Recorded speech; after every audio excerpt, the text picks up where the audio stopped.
Kongo terma jamoasi jahon chempionatidan chetlatilishi mumkin. Bu haqida Narzilla Saydullayev Instagram sahifasida ma'lum qildi. Batafsil mana shu video orqali bilib olishingiz mumkin bo'ladi. Xabaringiz bor, O'zbekistonning guruhdagi 3-raqibi Kongo Demokratik Respublikasi terma jamoasida muammolar chiqqandi. Ya'ni bu davlatda Ebola bezgak virusi tarqalgani bois Jahon Sog'liqni saqlash tashkiloti bu borada xavotirini bildirgandi.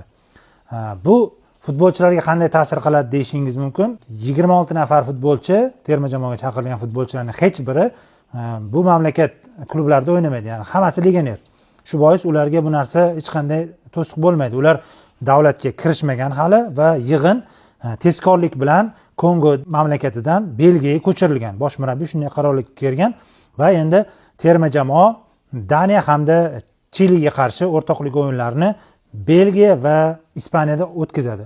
FIFAning talablariga ko'ra, terma jamoa futbolchilari, umuman barcha shtab vakillari AQSh hududiga kirishdan avval 21 kun izolyatsiyada bo'lish kerak. Ya'ni AQShga kirishdan oldin Kongo davlatini tark etib, orada 21 kun bo'lish kerak. Siz nima deb o'ylaysiz? Kongo terma jamoasi 21 kunlik karantinni to'liq bajara oladimi va jahon chempionatida qatnashadimi? Kommentariyaga fikr yozib qoldiring.